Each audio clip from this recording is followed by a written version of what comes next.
Welcome to the Denison Forum podcast. I'm Dr. Mark Terman, Executive Director at Denison Forum and host for today's conversation. I want to remind you that what the Denison Forum podcast seeks to do is to help explain today's culture to today's church so that today's church, people like you and me, can be the redemptive influence and witness that God has called us and invited us to be for Him and with Him. I want to just remind you that we have this privilege to be partnered with Christ and to become, as Jesus talked about, salt and light, or salty bright, as He said in Matthew chapter 5. And we hope that today's conversation and all of our conversations help you to do that. So thanks for being a part of this conversation. And today we're excited for a conversation with Christian apologist J. Warner Wallace, or as we get to call him today, Jim. If you're not familiar with him, he has a master's in theological studies, but he is also an award-winning detective who has been featured on the news program Dateline more than any other homicide investigator. A former atheist, he's now become a popular national speaker as well as a podcast host, and he has been a best-selling author for more than 10 years with books like Cold Case Christianity, which we're going to talk about the revised version of that today, the book Person of Interest, Forensic Faith, and God's Crime Scene. He is also an adjunct professor of apologetics at Biola University in California. He is a senior fellow with the Colson Center for Christian Worldview and is also a faculty member with Summit Ministries, all of which I would encourage you to investigate and become familiar with. Jim and his wife live in Southern California, and we are thrilled to have him as a part of our conversation today. J. Warner Wallace, Jim, welcome to the podcast. Thanks for having me. I appreciate it. Yeah, we're glad to have you. Just for those who may not be regular Dateline watchers, that's a topic I want to chase out with you in a moment. But well, I guess I should say congratulations on a book that's been having a lot of influence for a decade. What does that feel like? It's surprising, actually. You know, when somebody comes to you and asks you to write a book, pardon me, that's really how it happened for me, is that I was training high schoolers. I was a youth pastor for a number of years and working at the same time as a cold case detective. And I was helping with Sean McDowell, who is a well-known apologist in his own right. His dad is Josh McDowell. And he was at the time just a high school teacher. He was speaking around the country occasionally, but he was really, for the most part, leading worldview classes at a high school here locally. And he asked me to help train his students as they were getting ready to take an immersive trip that I had done a number of times as a youth pastor at UC Berkeley. And so we'd take these trips. Last time I went, I think I had as many as 50 people going on this trip. And they would be high schoolers who were Christians would be put in front of other young people, a little bit older, freshmen, juniors, seniors in a college. So they're like 5 to 6 years older than our group. And a lot of these folks were very committed atheists. We would bring in atheist professors, atheist speakers in the Bay Area here in the UC system in California. Berkeley is our kind of epicenter of unbelief.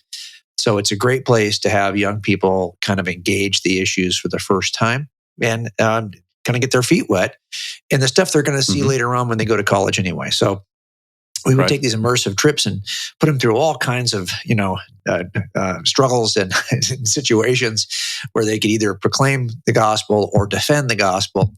And as I was training this group, Sean said, "Hey, you should take this material you're using to train this group and write a book about it." And I really, with these students, all I had ever been doing was tracing my own investigative journey back when I was a non-believer and first encountered the Gospels. I was about 35 and I was working as a detective at the time.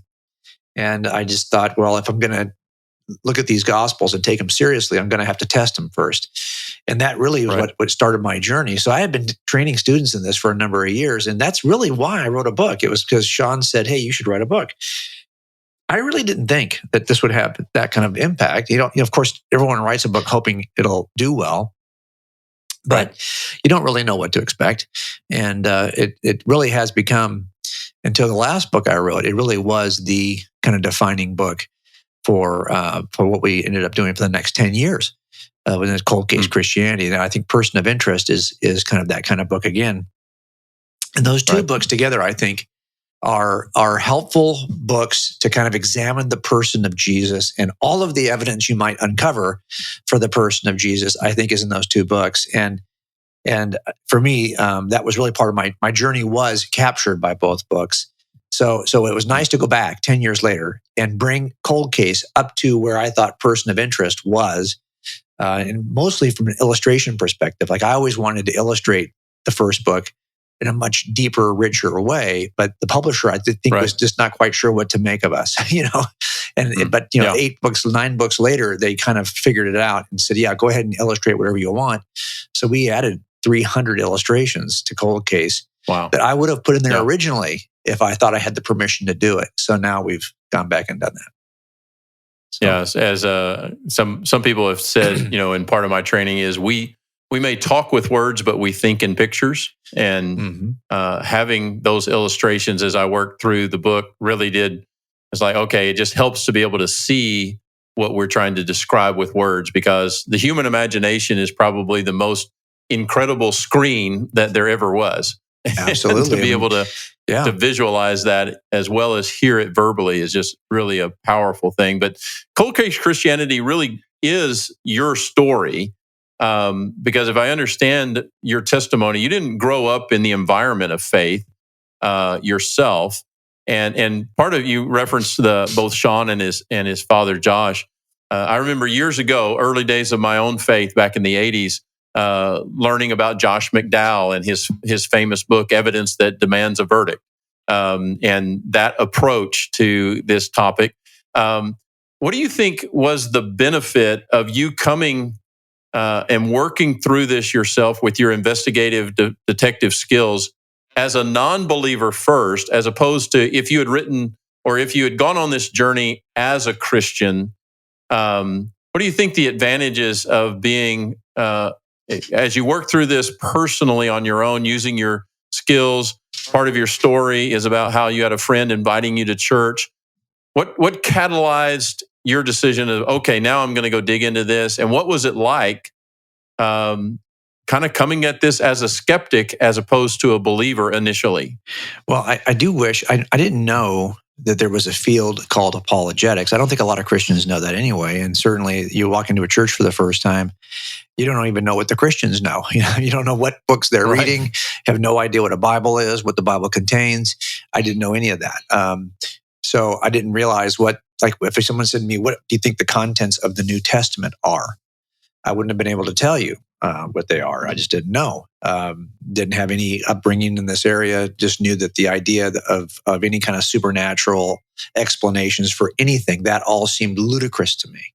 It all seemed like mythology, just a category difference, a genre difference. I mean, if you're going to include miracles in any ancient claim, you're not even doing history anymore. That's what I would have said. So for me, it was very much about trying to figure out like what do I even take seriously in this text? And I didn't have a body of work that I was like, I know that there was evidence that demands a verdict because I know he wrote that book long before I became a Christian, but I just didn't realize that there was stuff like that out there. So I had to go back to what I thought were, by the way, I wouldn't have trusted it anyway at that point, because I would have said, well, so you have a book defending Christianity written by a Christian? I'm not interested in that, which is why it shocks me sometimes to hear today that there are non-believers who read Cold Case Christianity. They at least are open to reading it. I would not have been. I was a complete jerk when it came to Christians.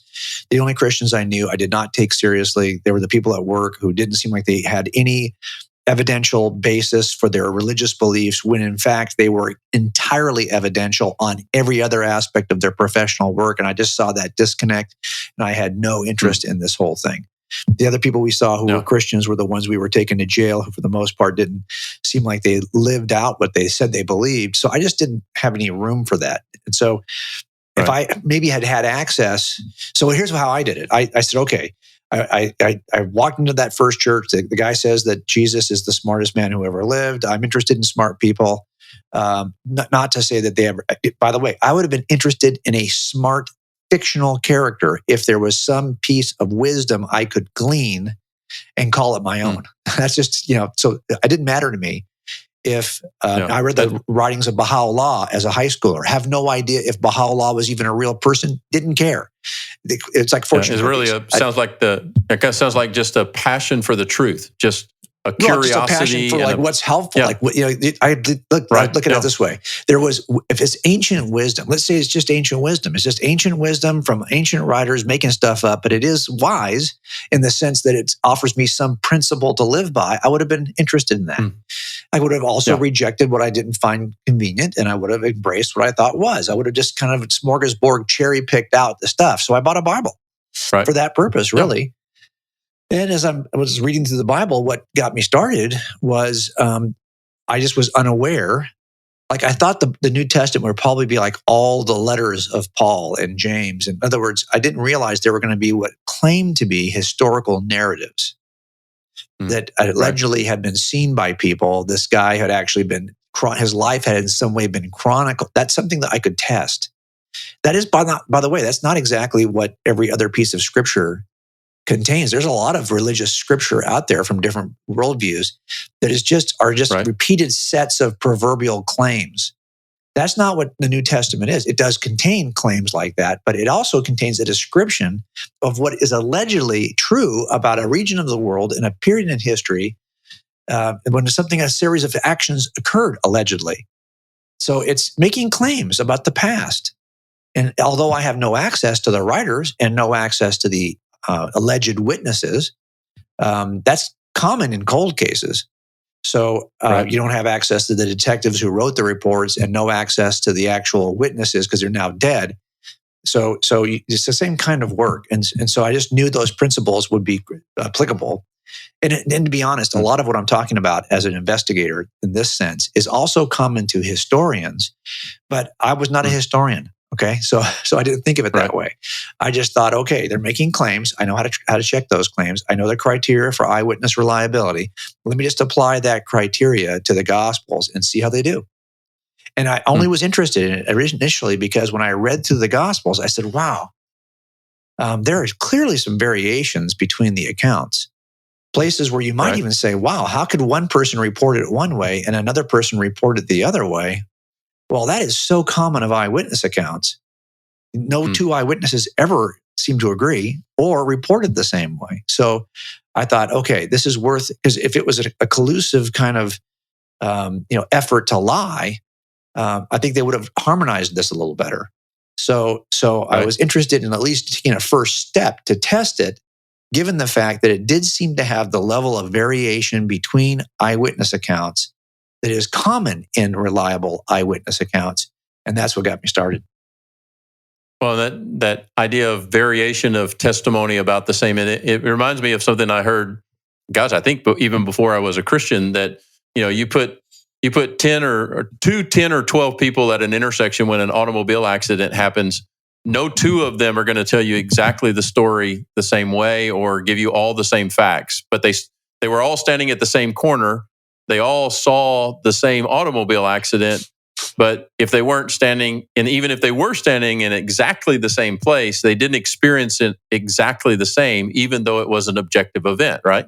Yeah, and this is something I think we have to help people. And I think people recognize this just because if they think at all about the nature of their own observations, I think people sometimes think the only thing that separates two observers is their geographic location in the room. That had they been in the exact same position, they might have seen exactly the same thing. But it doesn't really work that way, in the sense that all observations, even your what you hear, observations made with all of your senses, are very selective. And the same way we experience sometimes tunnel vision, officers often experience this in a moment of crisis. The first time a round is fired in their direction, they have a tendency to focus and narrow down on where they think the threat is, and they miss all the stuff that's outside that narrow tunnel. That kind of tunnel vision is very common, even when it's more common, of course, when stress is up, when there's a crisis involved, but it's common even when there isn't.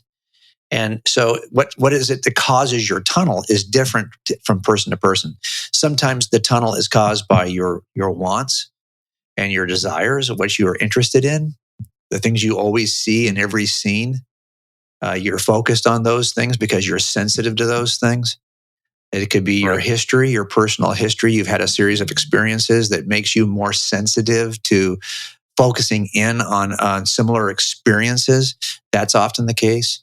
For example, everyone sees things differently based on their interests. If you've ever played Slug Bug, where you're driving down the street, if you see a little Volkswagen Beetle, an old Volkswagen Beetle, you punch the other person. Whoever sees it first gets to say Slug Bug and punch the other person. Well, if you start playing that game, trust me, you're not going to drive down many streets without noticing the Volkswagen Beetles. And it's because you have an interest now that heightens your sensitivity to Volkswagen Beetles. Well, we carry those heightened sensitivities into every situation. And then when we see things as eyewitnesses, we have a tendency to focus on them based on those sensitivities. So in the end, that's a lot of what is happening in eyewitness accounts. And that's why if the event just happened a minute ago, you would still see a level of variation between accounts that might be shocking for some people, because they might say, well, how can that be? I was just there. Well, that's what I was seeing in the eyewitness accounts of the Gospels. And I thought, this is at least, like, even if they're, by the time of Tatian in early church history, Tatian made an effort to harmonize the Gospels, to create one harmonized account that could be used by his followers to kind of assess the story of, well, what I love about the Gospels is that didn't happen early in history. The earliest accounts, and even skeptics will admit that the earliest accounts we have of Jesus are the 4 Gospels that are in your New Testament. And those early accounts have just enough variation between them that skeptics will even use those variations to claim they are not reliable. But in fact, that was one of the earliest things I saw that tipped my hand a little bit, that, okay, we should be looking at these, because these have, at least initially on their face, they have superficially, they have the kinds of attributes I would expect if they were reliable. So let's go ahead and test them. Now, I didn't step out for many, many months in terms of, I remember the process was slow, and the internet was brand new. And I remember I was working undercover, and my sergeant was a great guy, and I did not have a home computer, although I had one in college. I had one of the very first Macs, and I remember thinking, I didn't have one at the time, but I would come in early to work every day. And I asked my sergeant, hey, look, if I bring in the paper and the ink for the printer, can I print out stuff from the internet? And so my earliest investigations, I didn't know what books to buy, were from figuring out who the church fathers are, like what is an ante-Nicene church father, those kinds of things. A lot of that work I did online. And then I would go out and buy the volumes. And in those days, there actually were bookstores, believe it or not. I mean, that's kind of a lost business. But I would go out and buy because I was looking for anything I could find from the first century around the biblical record that I could use to start that process that we would use to determine if someone is reliable. And that was really what got me started, and how that journey took off. And later on, years later, when I had high schoolers and I was a high school pastor, I just tried to transfer that information to them. Yeah. Well, there's something ironically humorous as well as powerful about being a police officer, a detective, and also working with student ministry. Yeah, no kidding. Anybody that's ever tried to work with teenagers could see how those skills might come in handy. But wanted to ask, so much of your work, this book, Cold Case Christianity, and other works that you have done, so much of your speaking has to do with this idea of evidential truth and evidential faith. We do a lot of work in this area at Denison Forum around the idea that our culture currently has rejected objective truth as a reality, and that you go back even some 100 years to a guy named Immanuel Kant, and you start tracing this journey out to where we now have this idea that all truth is subjective and personal. We see that manifested in people's sexual decisions, that, hey, it's all subject and personal. So therefore, whatever I do with my life, particularly my sexual expression, is fine because all truth is subjective and personal. How this undergirding, we've come to have these phrases now in our culture of fake news, and you can't really trust institutions. You can't trust leaders from just about any segment of society. We can't really know if anybody is telling us the truth about anything. So how does that intersect with your work and with this idea of evidential truth that then I get into these conversations sometimes with people about the difference between evidence and proof. Can you so we got two or three things floating around here: the idea of objective truth, the idea of evidence, and the idea of, okay, does it come to the place where you can call that, well, that's proof that God exists, proof that Jesus existed, proof that Jesus was resurrected? Talk about how you handle those things. Well, okay, so I don't often use the word proof in that way. I don't very often. I won't very often say something like, "I'm going to prove this to you." I'm going to offer you the evidence, and proof is the decision you make based on an inference that you conclude is powerful enough from the evidence I've provided. And proof sometimes could be really relative to the person you're talking to. Is it enough to prove this claim? And when you select a jury, you're selecting people based on whether you think they are fair enough, because you're hoping that all of them make the same inference. If one doesn't, you're going to hang your jury. So you're looking for people. Right. And so you do some testing in this, in the board-hour process, to see if the jury is balanced enough, fair enough, not humble enough, for example, to be able to listen to the evidence and make a proper inference from evidence. And so again, I've been looking as I watch cases nationally, and I'm still involved in several cases where I'm helping them to present the evidence. And I've been looking this, I'm like thinking, at some point, is the culture going to shift so far from notions of objective reality, objective truth, that everything is going to be considered just a matter of subjective opinion without even flinching? So even jurors would have a hard time accepting that something objectively happened. Now, here's what we have to do, I think. I think we have to be very careful about our definitions and help the culture see, because I still see people use things like expressions like absolute truth, when what they really probably mean is objective truth. And what is the definition of objective truth compared to subjective truth? And if we don't get that definition right, everything else collapses. So we would say that claims that are grounded in subjects, the subject makes the claim true. Chocolate chip cookies are the best dessert. I make that true if I believe that. But is that objectively true? Is that true for everyone? Not necessarily. You might say that the best dessert is something else. But we all, by the way, we all make subjective truth claims all the time.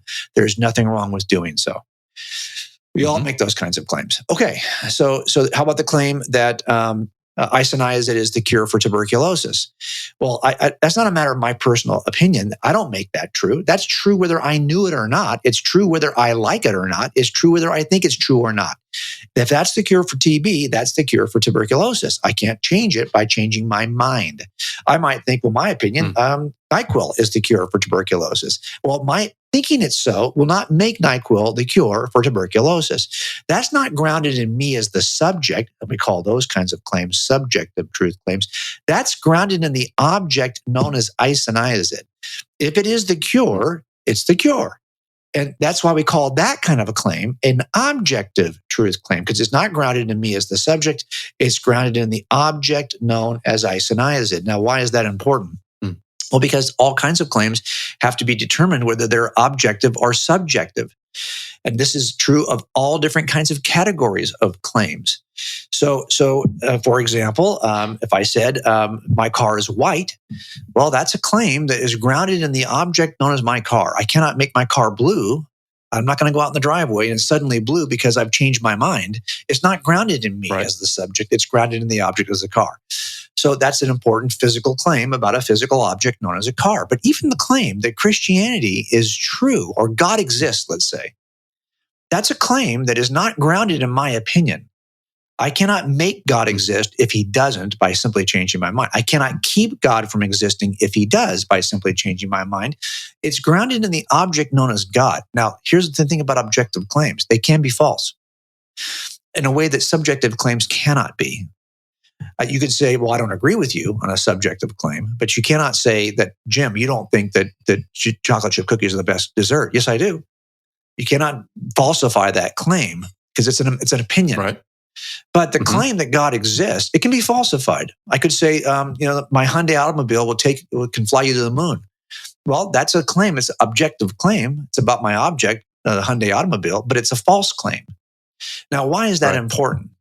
Well, it turns out that it's immoral for me to force upon you a subjective claim as though it's objective. So, for example, if I said, my view is that NyQuil will cure your tuberculosis, if I was to force you to only take NyQuil and then you die of tuberculosis, that would be wrong, because I'm treating the objective claim, the cure for TB, as though I get to decide it subjectively. It's immoral to force on somebody else a subjective claim as though it's an objective claim. This difference is huge, because I might identify as something subjectively. I feel this way. This is how I personally identify. I got no problem with that. That's a subjective claim. Everyone is allowed to their subjective opinions, but to force others to embrace as objectively true something that is only subjectively true, that's a move too far. And I think in culture, what we're seeing right now. Yeah, so let me just clarify, because what you're saying is a lot, and I want our listeners to really take a deep breath here, because what you're explaining is fundamentally important to the way that we think, as well as the way that we, later on, we're going to talk about being case makers for Christ.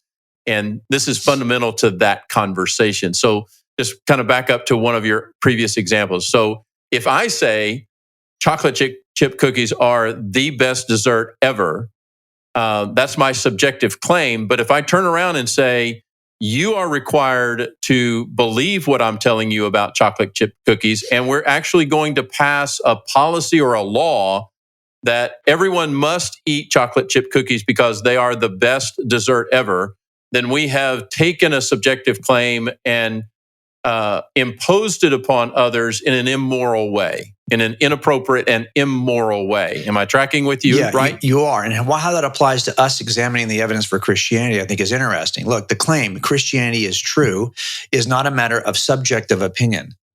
This is the difference. People think, well, it works for you. Good. That works for you. This is working for me. No, that's not the kind of claim this is. This might be false. It might not be that Christianity is true. All that's left to do, once you determine that a claim is objective rather than subjective, the only move left is to determine if it's true or false. That's important for us to know.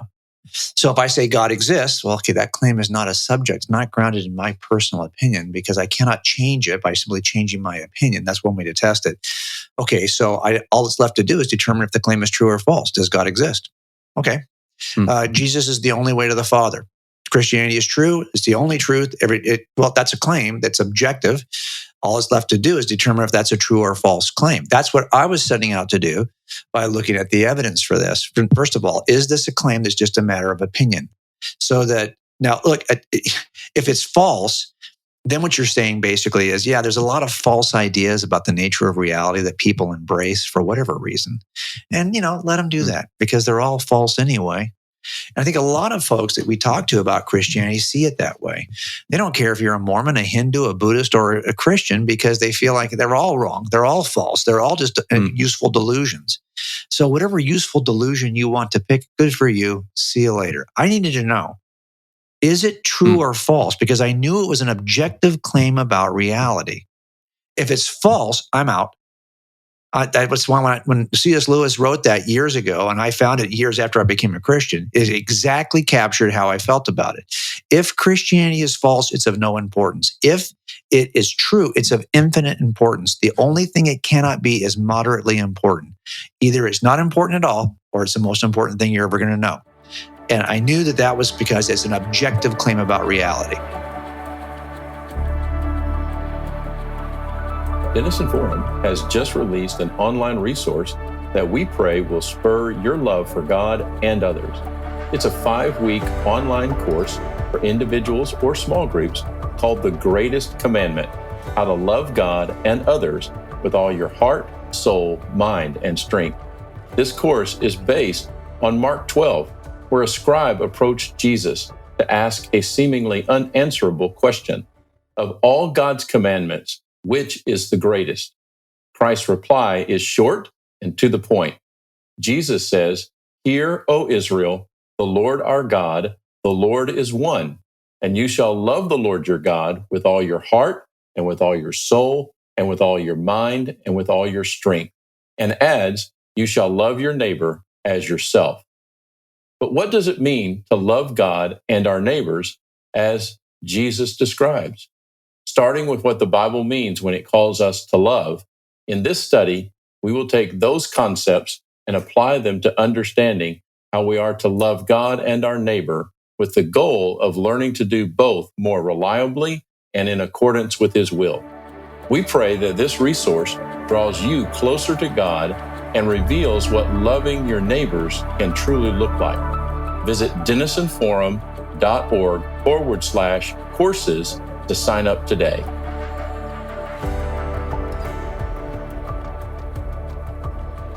Right. And you see this kind of thinking even in the Bible itself. You get in the book of Acts and you see this, you have religious leaders who get upset about the person of Christ, then they get upset about the movement of the church and the story of the gospel. And yes. you get in, I can't remember if it's somewhere around chapter 16, chapter 18, and Christians are testifying to what they know and have experienced of Jesus. And the religious leaders who don't believe get riled up about that.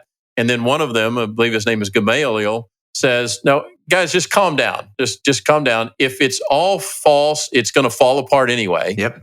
And if it's true, then we better be careful or else we'll find ourselves fighting against the living God Himself. And so that's right. We just need to back up and understand that, right? Yeah. And that if it's true, that it's true. Before you go on, one other thought I have, tell me if, again, I'm thinking with you, this idea of, okay, now if it's objective, we just simply need to determine if it's true or false. Yep. Is there one more step beyond that, which is I have to then decide if I determine that this is a true objective fact, that Jesus Christ is real, that He was raised from the dead, that He's the only way into a right relationship with the living God. If I examine the evidence, which is what your book does so well, then I have to decide, am I going to align my life to that truth or not? Is that the next response that I have to make? Well, yes, but that requires another step of understanding how you think about this, because the question then becomes, well, are you the kind of person who wants to align your life with truth? Not everybody is. A lot of folks can go their entire lives. And if Christianity is true, we know there's lots of folks who aren't Christians. So they've lived their entire lives aligning their lives to something that's not true. So the question is, how much regard do you have? How much reverence do you have for truth? Is it something that, because there's going to be many points in your journey as a Christian when this is not going to be comfortable, it's not going to be convenient, it's not going to produce the results. If you know who Job is in the Old Testament, you know that this is not the kind of thing that guarantees a prosperous life. Doesn't work that way. It's not as simple as if you love God and obey God, He blesses you with all kinds of good things. It's not quite that simple. There's a nuanced complexity to the Christian worldview, which actually reflects the nature of reality. That's what I love about Scripture. It actually describes the world the way it really is. Now, a lot of us don't read deeply, and so we kind of misinterpret or to fail to even read to learn for the first time what it is Scripture teaches about what we should expect from reality on this side of the fall, on this side of the Garden of Eden. We're in between gardens. We're in between the Garden of Eden and the new creation. And in this period of time in between, we have I think we have to have certain appropriate expectations. And I think, so again, it does come down to, once you know something is true, well, do you want to live your life according to that truth? That's still a second decision you have to make. So it's not that, I decided this was true and I wanted to be all in on it.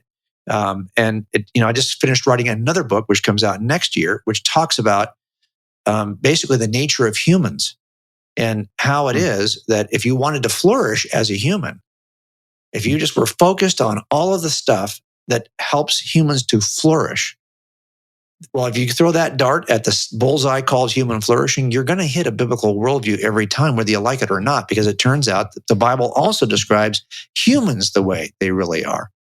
So I wanted to live in that truth, but I could never have stepped off into what might be a useful lie. So I needed to know, are the Gospels telling me the truth about Jesus? Are they telling me the truth about His teaching?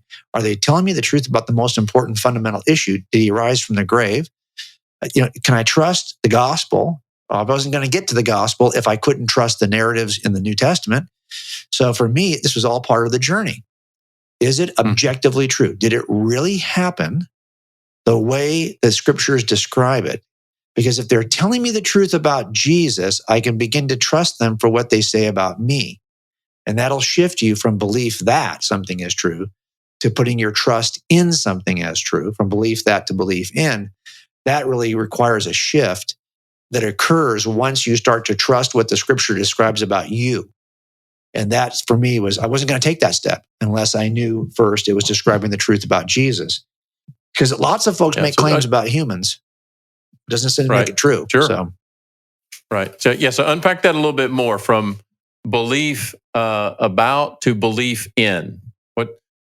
Explain that process, that step that we need to understand, because that's really, I think you're really unpacking the decision of faith that we would sometimes call the decision of salvation. Clarify that a little bit more about that process. Well, you can believe that Jesus is a first century sage who did everything that's in the New Testament Gospels, including rose from the dead, yet still not trust him as Savior. It says the demons even believe, but they're not saved. So they know the truth about Jesus, but they haven't submitted their life.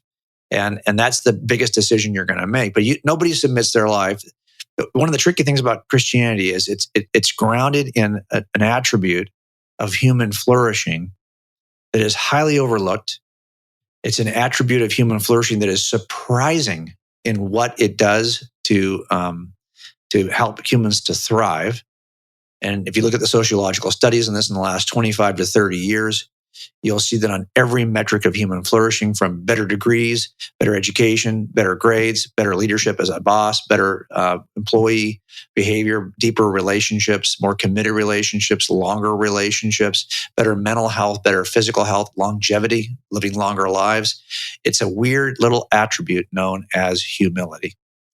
And to embrace humility, if you weren't a Christian, you'll still discover that all of those attributes of human flourishing are available to those of us who are humble.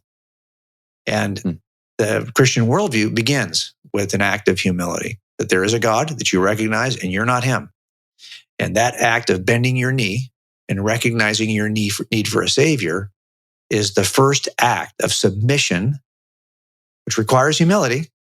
And for a lot of us, why we resist the Gospels is because we pridefully think that our way is better. We even pridefully judge what we see on the pages of the New Testament and call it evil, or we'll call it unimportant, or it's all from a position of pride that we begin that kind of a move. So what's difficult about Christianity is it begins with an act of humility, and it's something that's not native to our human condition. It's something you have, and by the way, you can't even pursue it. You cannot pursue humility because then the pursuit becomes a point of pride. You know, Mike Adams, who was a friend of ours who passed away a number of years ago, he used to always tease that he wrote a book called, how 10 Easy Steps to Becoming Humble and How I Made It in 8. You can't, and I think that's why you can't pursue it. Yeah, I think that's why. I think C.S. Lewis may have been the one who said that humility is like the cardinal virtue of all virtues. Yeah, it is. It is the core of every virtue. And how do you get humility? Well, you don't. It's not like you go through a series of steps, because if it involves a series of steps, the steps become steps of pride. So instead, humility is realized. It's an honest assessment of your own nature, and that's where the Gospels and the letters are helpful. If you start to believe that the Gospels are telling you something true, well, then you can begin to believe what the letters in the New Testament say about who you are. You can realistically assess your condition. And when you do that, you'll come to a position of humility that allows you to take the step of submitting your life in a way that I wouldn't have done otherwise, because I didn't trust anything these books said. So I needed to do the first work first so I could do the second work second. Yeah. So humility, to me, in that way, it comes to the place of saying, perhaps a starting place of humility is, I'm going to seek to understand truth and reality as it is, not as I wish it were. Absolutely. Not as I would try to make it, but as I discover and experience it to be, and as I discover evidence for, I'm going to accept and align my life with that reality and truth as it is, but not as I might want it to be. This is why humility is the first attribute we're looking for in jury selection. Because if you don't want people who want to come back with a decision that's how they want the world to be, or how they want the case to be, or how they want the suspect to, because the suspect resembles somebody in their family, or the suspect's of a certain race or a certain whatever that they favor. Instead, you want them to be humble enough that, hey, I'm not going to look for an answer that suits my predispositions. I'm going to let the evidence lead me where it leads me. And that requires some level of humility. I've never heard anybody in the judicial arm, police arm, note that. I've been on a couple of juries. I actually was the foreman of a jury in an assault case. I never knew that behind the scenes that what the attorneys were most looking for was humility. Right. No, it is, and a willingness to. Yes. Yeah. And passion. You want people who are passionate, because people who are passionate, they want to do the right thing. So you're looking for a combination of things, right? But I know, for example, this is why we don't put experts in a certain field on our jury if we think we're going to call experts in that field for part of the case, because you don't want somebody getting puffed up and think they know more than the expert you're going to call. So you're always battling. Well, okay, so this person, at least knows the field generally, but you're trying to assess in advance. Do you think this person would listen to an expert that we called? So that is really an issue of humility. Yeah. So let's get into the book a little bit more deeply. In the first part of the book, you give 10 skills that you have spent a lot of your life learning and perfecting and honing of being a detective. So why did you put those things in there, and how important it is for the reader to grasp those tools? Would you go so far as to say that most of us have some sense of these tools? We don't have them to the degree that someone like you in the profession of investigating crimes would have. But talk about why you started with those 10 tools as an investigator, and how they can be helpful to us as we become case builders for Christianity in our own testimony. Yeah, I think part of the problem is when you have, a lot of it at least, when you start talking to people about the case for Christianity, some of it's just a matter of not understanding how evidence works. Like, what are the rules of evidence? What are these basic principles? And if they understood the basic principles, they wouldn't really be struggling, because their expectations are unreasonable to begin with. And what they think would count as evidence, they don't know what counts as evidence. They don't. So actually understanding the basic principles of investigation can do a lot for people to help move them before you ever even start talking about the evidence itself. Like, now they have at least a concept of how to assess the evidence. And that's a huge part of what we do. In other words, it's really about epistemology. How do you know what you know? How do you get there? How do you get from not knowing anything to knowing something?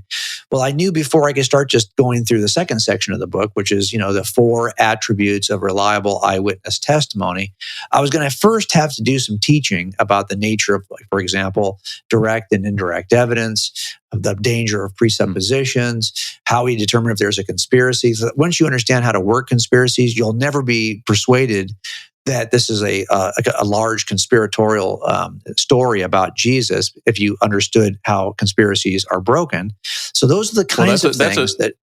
Yeah, that's worth reading the book right there, just in the world that we live in right now, where conspiracy theories run amok everywhere. Just understanding how conspiracy thinking works and how to see through that, right? Yeah, and I tell you, that's something that I think we're guilty of as a church, is that we often favor the most ridiculous conspiracies. And a lot of it is, it's not that conspiracies don't occur, they occur all the time, but successful conspiracies have certain characteristics. And if you don't know what those characteristics are, you start to fall into all kinds of silly thinking. Like, how many people are going to be involved in this conspiracy? The number of people involved in a conspiracy matters. And if you have too many, it becomes an unreasonable conspiracy. This is how, by the way, detectives break conspiracies. And often our murders are involving more than one person, right? So we can add that charge. We can add a conspiracy enhancement or a conspiracy charge to our filing if we've got more than one person. So you get in the process of working conspiracies and breaking conspiracies. And once you know how to break them, it helps you to kind of look for the attributes. So it is possible. For example, if this was a lie between two people who were writing the Gospels, just two authors, nobody else saw this, nobody else reported it, well, then that's a lot more reasonable conspiracy than the number of people that allegedly saw Jesus and for years reported him across that part of the Mediterranean. So I think that's why we have to kind of understand the nature of conspiracies before we begin. And I'm just not a big fan of conspiracy theories for that reason. Right.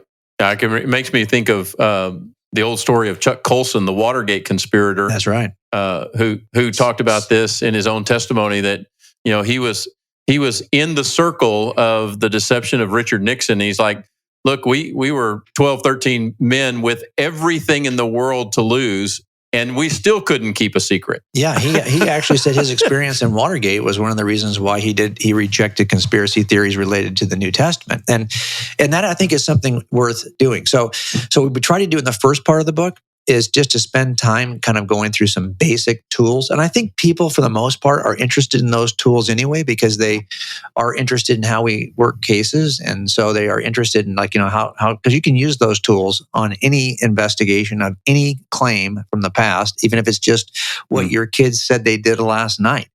So you can use those tools. But then we wanted to turn it, focus more distinctly on, like, what are we looking for in the Gospels themselves? And that really comes down to the reliability of eyewitnesses. And that's where I think this book, at least for people who have talked about it in the last 10 years, I think has been helpful for people, because if you said, well, how do I know that a claim about the past is reliable? That's a pretty vague kind of word.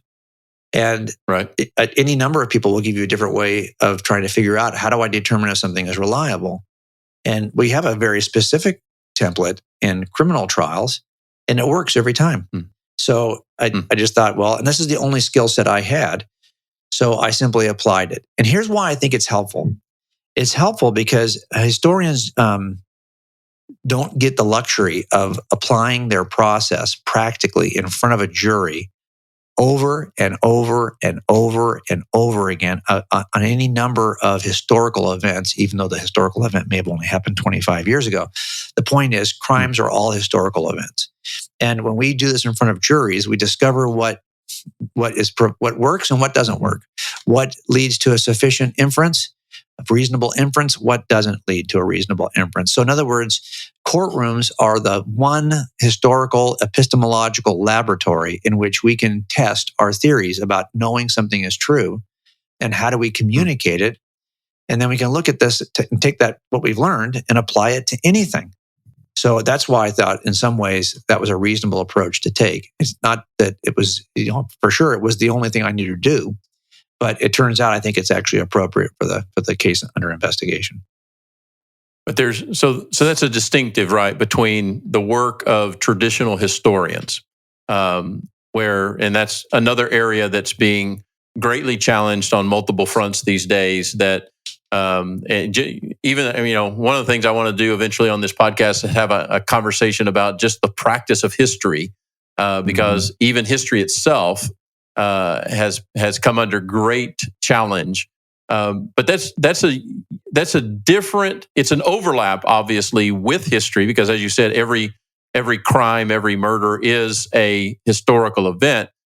But because it is the loss of life, even if we were just looking at this not from a spiritual impact, but just simply if we were just simply investigating the death of Jesus, it would be an event that could be analyzed using these rules, right? And that operates differently from just trying to evaluate it in the context of the tools of history. Have you ever met anybody who can kind of outthink themselves? In other words, they they will start to think about this in such an abstract way that they start to lose the kind of a direct, kind of simplistic access to truth.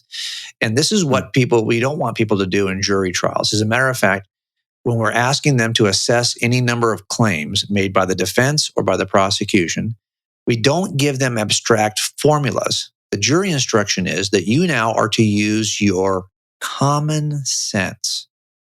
So what we're looking for, we take a very common sense, accessible approach to describing the evidence and offering what the best inference is from the evidence. And I think that in some ways that protects you from becoming taking such an academic approach to assessing claims from the past that you now are, you just, okay, look, if this happened in your own family, what would you say?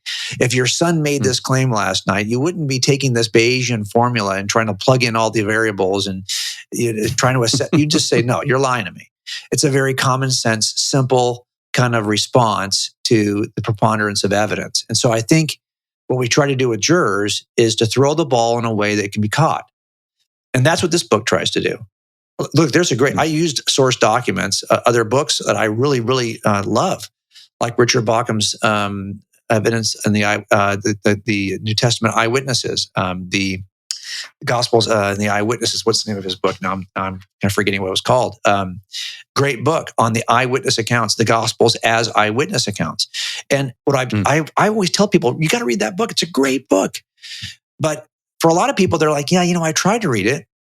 It's just a little bit dry, they'll say. Well, we need to push ourselves, first of all, as a church. If you think it's dry, it's because we're not trying hard enough. We're not even like raising our level of discourse. Jesus and the Eyewitnesses is what it's called. And that book is such a powerful book, I think. And if you think, well, it's a little bit above my interest level or my skill level, then raise your interest level and raise your skill level, because we should be reading these kinds of books. But I knew that I was teaching high schoolers, and I was already raising the bar way higher than anyone ever had for them. But I didn't need it to be so high that they would check out. And this is also true in juries. We have to be careful that we haven't abstracted this thing based on the DNA. Like in the end, we'll have a witness or an expert come up and talk about the probability that this DNA belongs to somebody else or belongs to our defendant. And if they're not careful, they can lose the entire jury, and we can see it. And we'll stop it and we'll say, okay, that sounds a little bit technical. Can you just make it simpler for our jurors? We'll just say it because we know that he's already speaking or she's already speaking over the head of our jury. So I knew that when we were writing this book, I needed it to be as high level in terms of its research as I could make it, yet throw it in a way that is common, that if you've got a high schooler, that's why illustrations help. Right, because you sometimes in illustrated books you are reading from illustration to illustration. There are 400 plus illustrations in Person of Interest. Now there are 390 in Cold Case, and we've rewritten the book significantly to incorporate some of the things we've learned from the stage, where we're trying to teach the principle to groups. And I've discovered that you know what, that there's a better way to throw this ball that is clearer, more direct, answers the question quicker. Well, we've gone back and rewritten those into the book because we want this to be even more accessible than it was before. So we think that. Go ahead. Yeah, and in addition to the inclusion of so many new visuals and that type of thing, 10 years of watching this resource being out in the world, out in the public, and being used in such many. What other than, hey, visuals will really help this, as you talk about, hey, how can we pitch this ball so that if there's a non-believer coming at this with the same kind of motivation that you had or that I might have had or others might have had about, okay, I've got to go figure out this thing about Christianity for myself. So if a skeptic's picking up this book or a believer is picking up this book because they're like, I just need to be able to talk about my faith in a more effective way. What other things have you kind of discerned over 10 years besides the inclusion of visuals? Are there other things that prompted the revision and the re-release of the book? Yeah, I didn't want to write a book that would not be appealing to anyone who already had the first copy.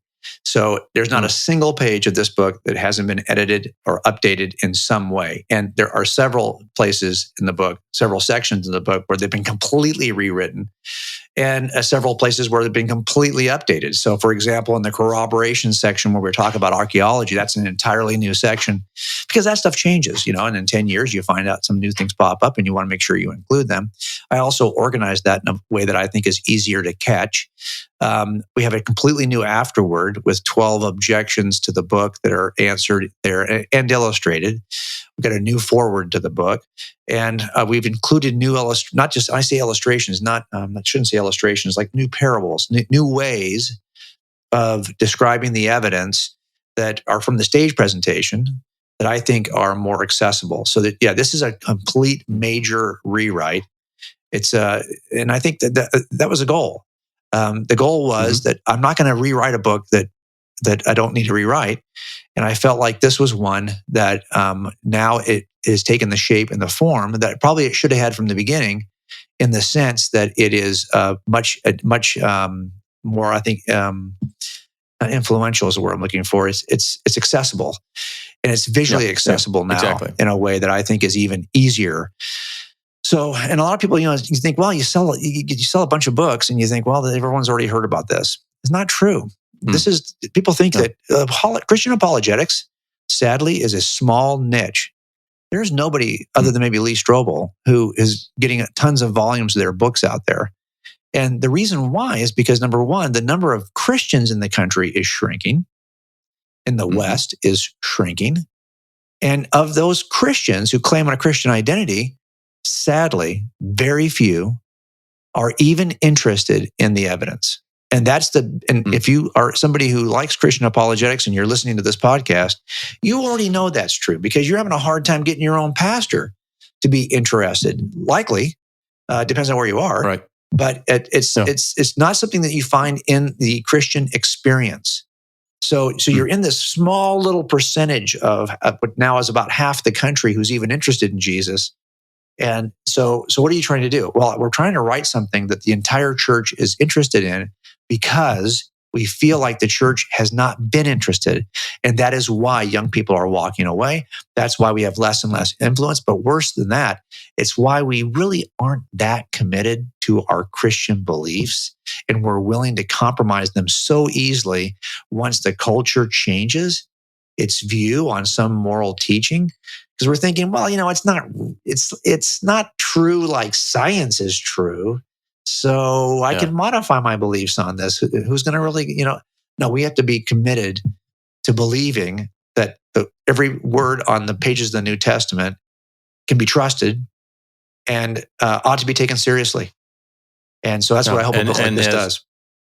Oh, absolutely. And it's not only as true as science, if there's such a thing as saying it's more true than science, it's really not the best way to say that, but certainly as true as anything in science. Well, and you know what it is? We seem to be intimidated by the world at times. Yeah, and you know what it is, Mark? It's that, let's face it, this is, it's similar in how we approach it. So in science, we uncover certain facts, and then we make what we hope is a proper inference from those facts. We're doing the same thing here. We want to uncover certain historical facts. We want to make sure they're facts, and then we make what we hope is a proper inference from those facts. So we're collecting data and then making proper inferences from the data.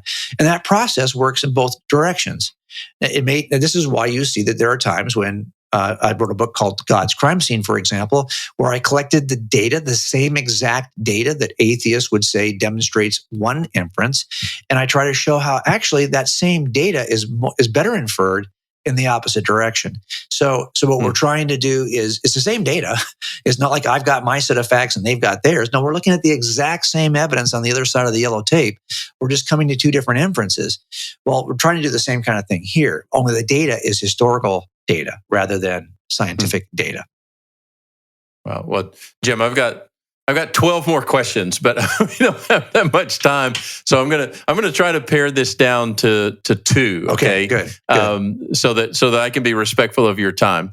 One of those is there's an appeal, a very important appeal, particularly to Christians. You've already alluded to it some about the problem of being an abbreviated Christian. That is, somebody who's come to the place where the first part is they do believe it and they are humble enough to submit themselves to Christ personally.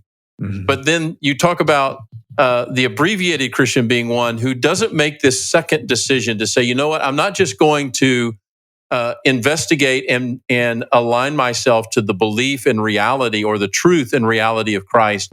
I now have the privilege of being a witness and an advocate and an ambassador. Can you talk about that appeal that comes at the end of the book, where you're saying, look, do not allow yourself to accept the status of being an abbreviated Christian? Well, right, because we're called to make two decisions, right? The first decision is a decision of trust, where we say, okay, this is true about Jesus, and I'm going to trust him as my Savior. And that decision, if you're in the church and you call yourself a Christian, you probably have made that decision. But what we often then don't do is make other decisions that should fall as a second domino. And you see this in 1 Peter 3, where Peter doesn't say, well, look, you don't have to do this because not all of you are going to be called to be evangelists. Paul kind of says that. Some are called as evangelists, some as pastors, some as teachers, which means by inference that some of us aren't those things. This is not for everyone. Right. This is for some of you. So that's great. But that's not what Peter says in 1 Peter 3. He says that all of you need to be ready to give the reason for the hope you have in Jesus with gentleness and respect. Okay, so that's not something that's assigned to a certain position within the church. And sadly, that's what we have. We have that's the second decision you need to make. If you haven't made that decision to do what Peter says, to defend what you believe, then you're living an abbreviated Christian life. You made the first decision, but not the second. And we need to be two decision Christians. We need to make both decisions. Otherwise, we will be abbreviated in some way.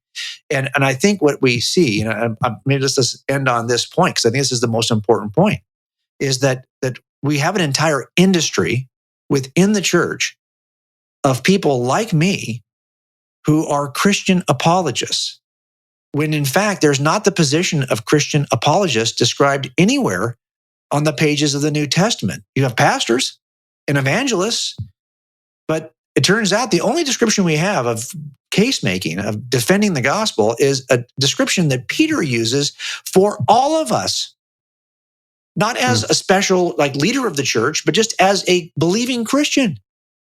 So now what we've done is we've kind of assigned our responsibility as Christians to just a select few, and we buy their books.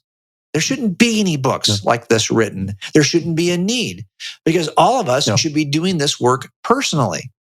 But I get it. What we're trying to do right now is to transition from that position where you've got a church with 1% that can make a case for this to a church where 99% can make a case for this. And the only way to get from here to there is for us to share what we've learned, to share what we know. But I'll tell you, the goal of every Christian apologist, quote unquote, should be to put themselves out of business, because this should be the thing that every Christian adopts as part of their life. And now, and I can't even get every Christian pastor to adopt it as part of a strategy, let alone congregants. So we've got a long way to go. But in the end, what I hope is that a book like Cold Case Christianity is going to take a step for people, because once you can do this, and by the way, you're doing this for so many other aspects of your life. I know people who are better apologists for the Dallas Cowboys than they are for their own beliefs as a Christian. Is Dak going to have a better season? Should Mike McCarthy be calling the plays? I mean, I'm a sports nut too.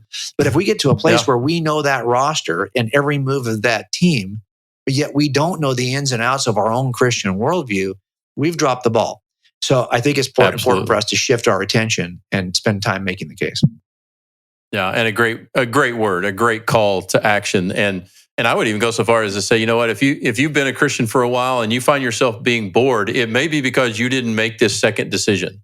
That's right. You're not in the game the way God would want you to be in the game, as and make it clear to people, hey, it's not your job to convert or save anybody. Right. No human being can do that. You know, Dr. Dennison that founded our ministry says, look, human words can't change human hearts. That's the work of the Holy Spirit. That's right. But you get to be a part of the process. God has ordained that the process is that we get to be his case makers and his apologists. We get to be the ones that share what we have seen and heard and touched and known, as John talks about. That's right. All right, I'm gonna ask you for one quick bonus question, just because you have expertise in this area and I'm curious about it. All right. Why is it that as people, we are so addicted to crime dramas on television? Why is it that people love Dateline, and every time we turn around, there is a new crime show that comes on and we get addicted to them so quickly? Why is that? Okay, I've got less than 2 minutes to answer this. Here's what it is. It's a pride issue. What we love are shows that demonstrate that there's somebody out there who's more evil than we are. And we love to relish in other people's dark side, because it helps us to feel better about us. And you go, wow, look at how much evil's out there. By comparison, we look pretty good. We feel pretty good. And the more you watch people who are fallen doing stupid things, the less you feel fallen, the less stupid you feel. So I honestly think that a lot of the interest in watching bad people do bad things is because it helps us to feel like we're something other than bad people doing bad things. So I think that's a lot of it. And we are inclined toward evil. We are fallen by our nature. This is another chapter of the next book I just wrote. I think that the statistics and the studies demonstrate this. We are drawn to bad boys in relationships. We are drawn to the dark side of movies. We even like our humor to be darker. This is just the nature of who we are. Well, why? I think it's because we love the comparison. We love to peek into the dark side of our nature so we can say, well, we're not like that. And I think that's a lot of it, for sure. Yeah. Well, thank you for that. So, folks, the book is Cold Case Christianity, the revised 10th anniversary edition, with lots more illustrations and a very, very thorough reworking of the book. If you have missed the first one, or even if you have and are a big fan of the first one, this one is going to help clarify things even more and equip you well. You can find it at Amazon. You can find it everywhere.